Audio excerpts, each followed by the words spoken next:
तो स्टोरी का पार्ट इस तरह से स्टार्ट होता है। हमें लूना का मेंशन दिखाया जाता है जो कि उसे न्यूली गिफ्ट मिला होता है एलन हेलन से। और यहाँ पर एक लड़की बैठी होती है और वो कोई और नहीं हमारी लूना होती है। यहाँ पर ना वो अपनी जो टी है वो इंजॉय कर रही होती है और जैसे ही वो चखती है उसे वो बोलती है वार्म। इसका मतलब ये ब्लड है, वो भी फ्रेश बॉडी से आया हुआ। जो हाउसकीपर है जो कि एलन हैंडर ने पिक किया है वो काफ़ी ज़्यादा अच्छा है। वो कोई ऐसा पर्सन है जो सिंगल हैंडली ही हर एक चीज़ को बहुत ही अच्छे से मेंशन में जो भी चीज़ हैं उन्हें हैंडल करता है और बेसिकली एक चैम्बरलैन है वो। यहाँ पर वो लड़के के बारे में बताया जाता है, उसका नाम विंडी होता है। वो बोलता है कि हाँ सर, मेरा नाम विंडी रैबिट है। तो यहाँ पर ना विंडी रैबिट और यहाँ पर ना बताया जाता है कि वो हर एक चीज़ करता है, क्लीनिंग से लेके सभी बेड वगैरह, सभी जो ग्राउंड होता है उनका, पार्क वगैरह सभी चीज़ें। यहाँ पर ना वो उसके लिए जो चिकन है, चिकन का ब्लड भी काट के उसके लिए लेकर आता है और यहाँ पर वो सोचती है समवन जो कि इतना यंग है वो चिकन को बिना अपनी आई को बैट किए ऐसे किल कर रहा है। उसके बारे में वो उसे थोड़ा सा डाउट था। वो बोलती है कितना ज़्यादा स्ट्रॉन्ग हार्टेड है ये। और यहाँ पर बताया जाता है कि वो एक ही नहीं, मतलब शी है, मतलब वो लड़की है। उस लड़की ने इस मेंशन की पोस्ट के लिए अप्लाई किया था इवन कि जब उसे पता था कि मैं एक वेम्पायर हूँ जिसे उसे सर्व करना है। नो वंडर उसे ऐसे एलन ने हायर किया है इस जॉब के लिए। वो बोलती है विंडी, वो उसे बोलती है यस माय लेडी। वो बोलती है मुझे पता है, मैं अज्यूम कर रही हूँ कि तुमने उस चाइल्ड को भी सेम वैसा ही ब्लड दिया होगा जैसे तुमने मुझे फीड किया है। उसकी बात सुन के वो थोड़ा सा सोचने लग जाती है। वो बच्चा, मुझे अभी उसे मतलब मैंने कभी भी इन दोनों को साथ में कन्वर्स करते हुए नहीं देखा जब से वो मेंशन में मूव हुए हैं। मतलब प्रिसाइजली बात करूँ, क्योंकि वो एक यंग वैम्पायर है तो इसीलिए वो क्वार्टर से बाहर नहीं जाना चाहता है। यहाँ पर वो बोलते हैं यस लेडी लूना, मैं सेम फ्रीक्वेंसी की सेम ही अमाउंट जो चिकन ब्लड है सेम ही चिकन का उसे देता हूँ। तो वो बोलती है कि अच्छा, तो फिर क्या वो अच्छे से इसे खा पी रहा है? तो वो बोलती है कि हाँ, मैं उसके रूम के सामने ऐसे रख देती हूँ नाइट के दौरान। वो ज़्यादा एक्टिव होता है लेकिन इस टाइम पे नहीं। यहाँ पर उसकी बात सुन के लीना लूना उससे बोलती है अच्छा ठीक है, आज के बाद उसकी नीड्स का ख्याल मुझे खुद ही रखना होगा। तो फिर वो उससे माफ़ी मांगने लग जाती है। वो उससे बोलती है कोई ज़रूरत नहीं है तुम्हें ऐसा बोलने के लिए, मैं सिंपली अपनी रिस्पॉन्सिबिलिटी ले रही हूँ अपनी खुद की मिस्टेक के लिए। वो बोलती है समझ गई और सोचती है कि मास्टर लूना ज़्यादा हार्श नहीं है और ना ही कुछ ज़्यादा डिमांडिंग है, बट हाँ, वो किसी भी पर्सन को फ्रीज़ कर सकती है उसके बोलने के अंदाज से ही। यहाँ पर वो सोचता है वो सिर्फ वैम्पायर नहीं है जिसका मुझे डर है, जिसकी वजह से मैं फ्रीज़ अप हो रही हूँ, वो कुछ और ही है। तभी वो बोलती है अभी तुम चले जाओ। यहाँ पर ना वो यहाँ से चले जाते हैं। जैसे ही वो बाहर आते हैं वो थोड़ी सी राहत की सांस लेती है। वो सोचती है उसने फिर से मेरा नाम आज पूछा और वो बोलती है कि अभी 1 वीक से ज़्यादा हो चुका है। लूना को विंडी का नेम रिमेंबर ही नहीं रहता। मे बी शायद वो उसे रिमेंबर करना ही नहीं चाहती। फिर वो सोचती है स्टिल वो भी काइंड और सिंसियर है और मुझे कभी भी ऐसा डिसेंट एम्प्लॉयर नहीं मिला था। मतलब कि कोई भी ऐसे डिमांडिंग, जैसे नॉर्मल लोग डिमांडिंग होते हैं ना, वैसे नहीं है वो। इवन के जो काइंडनेस है जो वो मुझे दिखाते हैं वो भी अब मुझे फ्रीज़ कर देती है उनसे ज़्यादा। क्योंकि पता नहीं क्यों, क्योंकि जो हमारी लूना है वो, आपको पता होगा, वो रूलर ऑफ द मून है। इसी वजह से शायद उससे सभी क्रेचर्स डरते हैं। यहाँ पर हम देखते हैं जो दिन हो जाता है और बर्ड्स चहचहा रहे होते हैं, तभी वो लड़का लिएंडर उठता है और सोचता है कि मैं थक चुका हूँ, मुझे कभी भी मॉर्निंग में उठने में कभी भी इतनी तकलीफ़ नहीं हुई थी। और यहाँ पर नाम मुझे लगता है ये वैम्पायर होने का कॉन्सिक्वेंसेस हैं। तभी वो देखती है और यहाँ पर एक न्यूज़पेपर पड़ा होता है, वो देखने लगती है। यहाँ पर उसे याद आता है लूना ने बोला था कि ये एविडेंस है कि तुम 3 सालों से सो रहे थे और यहाँ पर इसीलिए उसने न्यूज़पेपर दिखाया था।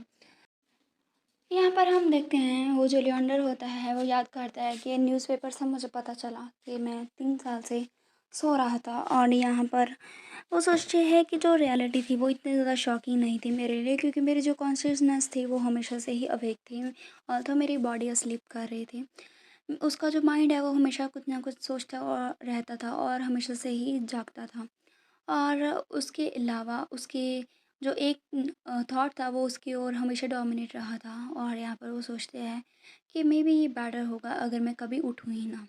यहाँ पर वो सोचता है लेकिन यहाँ पर मैं हूँ, और यहाँ पर उसके फुटस्टेप्स की आवाज़ सुनाई देती है। वो सोचता है कि ये विंडी नहीं है, इसका मतलब लूना है। लूना अंदर जाती है और उससे बोलता है कि मुझे लगा था कि हमने अब एग्रीमेंट साइन किया था। यहाँ पर उसको देख के ना वो सोने की एक्टिंग करता है, और यहाँ पर वो सोचते हैं कि मे बी अगर मैं अपनी आइज़ को क्लोज़ करूँगा तो उसे नहीं पता चलेगा। लेकिन लूना उसे बोलती है कोई कंप्लेंट नहीं करोगे तुम, ना ही कोई क्लोथ्स को लेके ऐसे मेरे साथ कंप्लेंट करोगे, ना फूड को लेके। तुमने यही प्रॉमिस किया था, क्या तुम्हें ये रिकॉल हो रहा है? फिर वो उठ जाता है क्योंकि उसे पता चल जाता है, लूना को पता चल गया है कि वो एक्टिंग कर रहा है। वो बोलता है कि मैं कंप्लेन नहीं कर रहा था। तो वो बोलती है अच्छा ऐसा है क्या?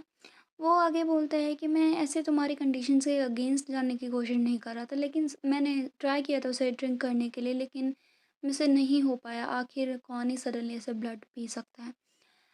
लूना से बोलती है ऑफ कोर्स तुम्हारी बॉडी ने इसे अच्छे से टेक नहीं लिया है, लेकिन अगर ऐसा था तो तुम्हें मुझे पहले बताना चाहिए था कि तुम्हारी बॉडी रिफ्यूज़ कर रही है। ऐसे भूखा रहने से कुछ भी चीज़ सॉल्व नहीं होगी।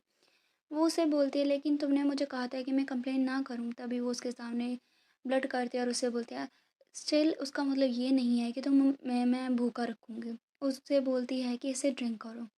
यहाँ पर उसकी ऐसे देख के ना वो थोड़ा सा डर जाता है। वो रेड जो हुआ है वो बहुत ही शाइन कर रहा होता है उसके सामने, और उसे बहुत ही थ्रिस्ट फील होती है।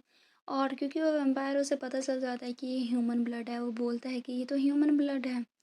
वो बोलती हैं हाँ, मैंने इसे डॉक्टर से एक्वायर्ड किया है, लेकिन तुम्हें अपनी इमेजिनेशन को वाइल्ड करने की बिल्कुल भी ज़रूरत नहीं है, ना ही गिल्टी फील करने की ज़रूरत है। वो उसके सामने उसका ढक्कन उठाती है, और यहाँ पर जैसी स्मेल उसको चलने लगती है उसके पास। यहाँ पर ना उसकी डिज़ायर तो बहुत करती है, लेकिन वो स्टिल रिफ्यूज़ करता है। लेकिन लूना उसे बोलती है इसे अभी पियो। यहाँ पर वो उसे बोलती है मुझे पता था तुम ऐसे ही हमारे एग्रीमेंट के अगेंस्ट जाने की कोशिश कर रहे थे। उसकी बात सुन के वो उसे बोलता है कि इससे तुम्हारे कोई फ़र्क पड़ता भी है या फिर नहीं। वो आगे बोलता है अगर मैं भूखा मरूँ या नहीं तुम्हें इससे कोई फ़र्क नहीं पड़ना चाहिए। यहाँ पर वो सोचती है कि तुमने क्या कहा, मुझे कोई फ़र्क पड़ना नहीं चाहिए?